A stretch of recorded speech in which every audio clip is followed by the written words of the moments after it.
Hey, this is David with HIS Plumber, and today we're going to talk about tacos for Taco Tuesday, but not the type you eat. Instead, we're going to talk about the taco line breaker, which is a safety valve specifically made for a water heater.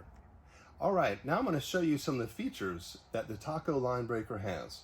First of all, it's designed with threaded adapters, so it is very easy to connect to your piping going into the water heater. Now, we always suggest that you do not put it directly on top of the water heater. Rather, you give about 12 inches of space above the top of the water heater, if my hand was the water heater, so that when your water heater leaks one day, you still got room to leave the valve in position and replace the heater. There's 4 different components that come with it. The actual device itself, there is 120 volt electrical connector. There is the sensor that operates everything. It's going to let you know when you plug it in if it's on or if it's closed, meaning if it's open or if it's closed, and it has a light that also will reflect that.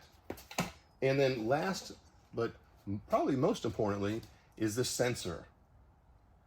And I'm going to tell you about each of these parts. So with the line breaker valve installed preceding the water heater with at least 12 inches of space on the cold water inlet.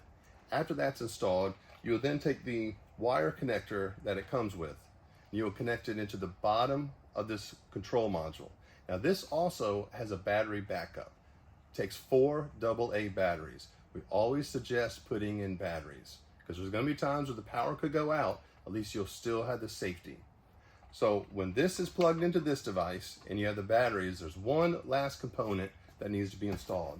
Probably the most important component, because without it, it's not going to function. And that is the sensor plate. So this plate right here will sit on the ground beside the water heater. We always suggest to put them into an overflow pan. And it will sit and it will be about 1/8 of an inch off the floor. The way that this works and how it closes off the valve is the moment this detects moisture, it will send a signal to the control panel.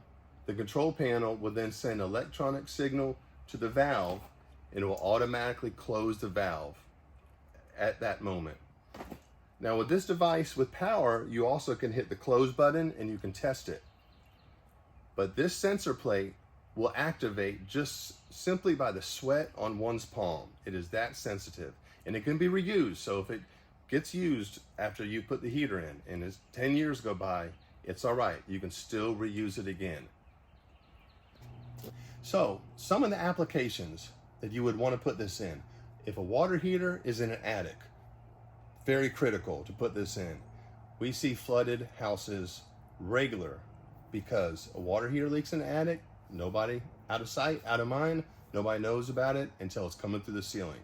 Another location, if it's in the house, in any area that could cause damage, if it's in a utility room or it's in a basement and you have a finished basement, this will save your house from flooding. And even in a garage, especially if the water heater is on a platform where if it leaks and if there's not an overflow pan under it, it's going to travel into the wall. So this would also save that. So most important locations would be the attic, a finished basement, anywhere in a house if it's in a finished room, and even in a garage, especially if it's against a common wall that leads into the house. So the taco line breaker is a fantastic device to automatically turn off water. So if you're out of town and you didn't turn off water to the whole house, you don't have to worry. If your water heater ruptures, it's going to turn off the water. So it's a very safe device. We highly recommend it.